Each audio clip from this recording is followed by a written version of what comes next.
আজকে আমি পাটের শাক ভাজি করে দেখাবো। পাটের শাকটা খেতে কিন্তু অনেক মজা, সঠিকভাবে রান্না করতে পারলে। আমি এখানে 2 আটি শাক ভালো করে বেছে নিয়েছি এবং ধুয়ে নিয়েছি। এখানে আমি স্বাদ মতো লবণ এবং কাঁচামরিচ দিলাম। আমি এখন পেঁয়াজ দিব না, আগে শাকটা ভালো করে সিদ্ধ করে নিব।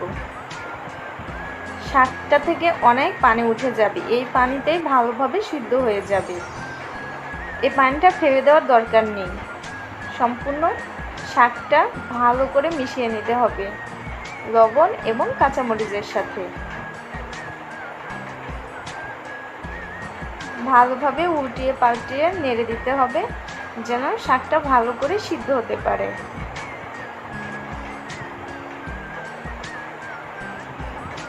আমার মতো করে কে কে পাট শাক রান্না করেন অবশ্যই কমেন্ট করে জানাবেন, এবং পাট শাক খেতে কার কার ভালো লাগে জানাবেন। আমার কিন্তু অনেক ভালো লাগে।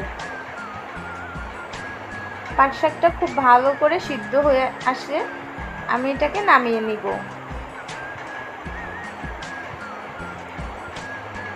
এই তো দেখতে পাচ্ছেন আমার পাট শাকটা সবুজ রয়েছে এবং শাকটা খুব সুন্দর করে সিদ্ধ হয়ে এসেছে।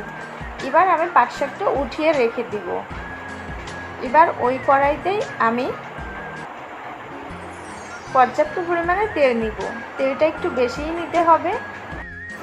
এবার আমি এখানে 4টা শুকনো মরিচ দিয়েছি, ছোট ছোট। বড় হয়ে 2টা শুকনো মরিচ কেটে মাঝখান থেকে দিয়ে দেওয়া যাবে। এবার আমি এখানে 1 কাপের মতো পেঁয়াজ কুচি নিয়েছি। পেঁয়াজটা অল্প একটু ভেজে আমি এর মধ্যে 1 কাপের মতো রসুন কুচি দিয়েছি।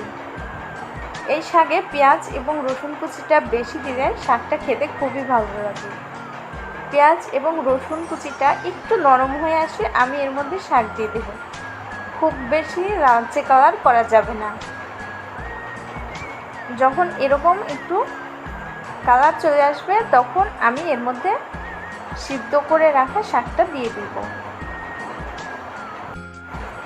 এবার শাকটাকে খুব ভালো করে ভেজে নিতে হবে।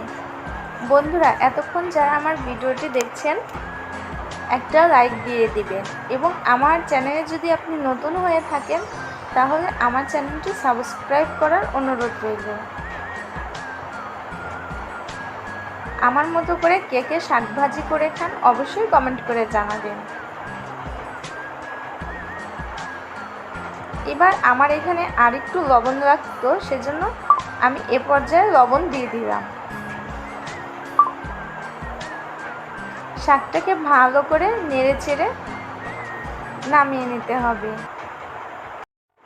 সবাই ভালো থাকবেন, আমার পরিবারের পাশেই থাকবেন। ধন্যবাদ সবাইকে।